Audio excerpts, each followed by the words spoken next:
सभी का मंगल हो। नमस्कार। कई बार देखने में आता है कुछ नौजवान या बड़ी उम्र के भी होते, पुरुष बोल लीजिए, ठीक है ना, पूरे मतलब वो ना एक प्रकार से माँ के लाडले नहीं, अति लाडले होते हैं। अपने परिवार से इतने अटैच होते हैं कि उनके घर का कोई भी 5 वर्ष का बच्चा भी उनको कुछ कहे तो उस पर ज़्यादा गौर करेंगे। एक भाव यहाँ पर ये है। और क्या कहते हैं, पत्नी जो बोले उसको बस हल्के में लेके चलेंगे, ठीक है ना। यहाँ पर इसीलिए इसको मामास बॉय बोला जाता है, मॉम्स बॉय, एक ही बात है। आप मेरे क्या कहते हैं, मैं इसमें डिस्क्रिप्शन में प्लेलिस्ट का वो फोल्डर डाल रहा हूँ, उसको सारा सुनिए। लेकिन इस मॉम्स बॉय का एक ही समाधान है, एक ही हल है कि उसको उसके पत्नी के हवाले ही रखा जाए। उसको अपने घर में ना रखो तो ज़्यादा अच्छा, क्योंकि घर में रहेंगे तो सबका इंटरफेरेंस रहेगा, आक्षेप रहेगा। उसको अपने घर से दूर रखो, एक ही शहर में, एक ही गांव में दूर रखिए आप। और कोशिश करिए, अगर उसका कामकाज बाहर है, सर्विस बाहर है, तो उसको वहीं पर शहर से बाहर दूसरे शहर में जहाँ पर भी है, दूसरे राज्य में, वहीं उसकी पत्नी को भेज दिया जाए। और उसके बाद भी बार बार फ़ोन करना, बार बार पूछना, ये नहीं होना चाहिए। किसी प्रकार के परिवार के सदस्य का हस्तक्षेप नहीं होना चाहिए। बातें पूछ के ज़बरदस्ती अपने दिमाग से ला के बातें बड़ी करना नहीं होना चाहिए।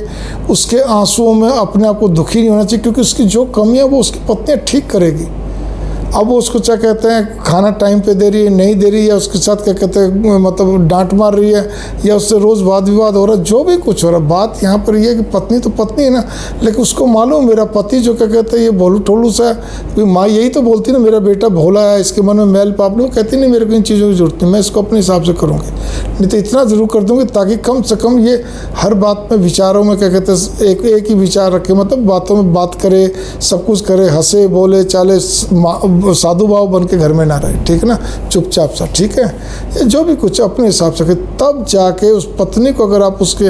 और एक और भी चीज़ है मेरे पास, जब मैं बहुत बार ये कहता हूँ तो माँ बाप क्या बोलते हैं जी, बेटा नहीं मानता जी, बेटा नहीं लेके जाना चाहता अपने साथ। उसकी सर्विस तो दिल्ली है जी, या वहाँ पे है, नोएडा है, लेकिन वो जाना नहीं चाहता जी। नहीं, ये बेटे का प्ली लेकर, मतलब बेटे की तरफदारी कर कर आप क्या कहते हैं ये ना करो। आपको खुद को छोड़ के आना है। पत्नी को अगर वो नहीं माने, कह ले भाई छोड़ दिया, ये सामान भी लिया, छोड़ दिया, अब हम नहीं लेके जाएंगे, तेरे साथ रहेगी, रोटी यहाँ पे देगी, तू हफ्ते में एक बार आता है या महीने में, अभी तेरे को रोज़ रोटी खवाएगी, सारे काम करेगी, और इसको खुश रखना तेरा काम है। इससे कोई शिकायत मिली तो हम तेरे से नाराज़ रहेंगे, ठीक है ना। तेरी बातों पे हमारा असर, क्योंकि वो उसको तो ये ना बात को बड़ा बनाना, छोटी बात का और तिल का ताड़ करना, ठीक है ना, छोटी छोटी बात पकड़ के उसको खिंचमतानी करना, तनाव में रहना। कौन पत्नी पसंद करती है दूसरों के लिए भाग भाग के मदद करना, ठीक है ना। अपनी चीज़ दे दो, मांगना नहीं, चाहे रुपया पैसा कोई भी चीज़ हो, ठीक है। जल्दी फैसला नहीं लेना, सोचते रहना, हड़बड़ी में एक बार हो जाती है। वहमी बहुत ज़्यादा होते हैं ऐसे लोग, ठीक है ना, कन्फ्यूज हो जाते हैं, हड़बड़ी में फैसला ले तो गड़बड़ी, या ले नहीं पाते, देरी से ले तो मौके हाथ से निकल जाते हैं। जिस काम में या व्यक्ति या स्थान से एक बार चिढ़ गए तो चिढ़ गए, ठीक है ना। मन में कोई नेगेटिविटी बैठ गई तो फिर पीछे मुड़ के नहीं देखते। बस यही इनकी एक खासियत है कि बोलते किसी को नहीं। लेकिन बहुत सारी चीज़ें होती है, और घर में एकदम चुपचाप रहेंगे। हाँ, अपने परिवार के साथ बोल लेंगे, लेकिन बाकी के साथ फिर वही चुप हो जाते हैं। पत्नी के साथ अव्वल तो कम ही बोलते हैं, लेकिन पत्नी के साथ और भी कम हो जाते हैं। तो क्या मिला पत्नी को, तो इसीलिए पत्नी के हवाले कर दो। अपना भी साल 2 साल में माँच के उसको ठीक कर देगी, और नहीं भी तो भी कोई दिक्कत नहीं, वो उनके साथ रहेगी, उनकी ज़िंदगी उनको मुबारक। हम उनके घर भी जाए तो भी दिमाग नहीं लगाना, ये बात आप नोट कर लीजिए। अब बोल तो अगर बहुत ज़्यादा दूर रहते हैं, मान लो 800-1000 किलोमीटर दूर, तो आप ठीक है 3-4 दिन के लिए चले गए, मतलब आना जाना हफ्ते भर में।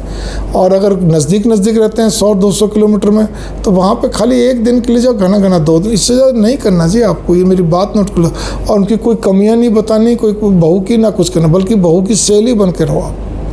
क्योंकि आपके प्यारे लाडले बेटे की बिगड़ी हुई आदतों को, उसके साधु बाबा वाले स्वभाव को वो गृहस्थ जीवन में अपना भी सेट करेगी। आखिर उसने साधु बाबा से शादी नहीं करी है। खाली उसका पद बड़ा होना या सीए, डॉक्टर, इंजीनियर होना, अफसर होना, उससे क्या मिला उसको।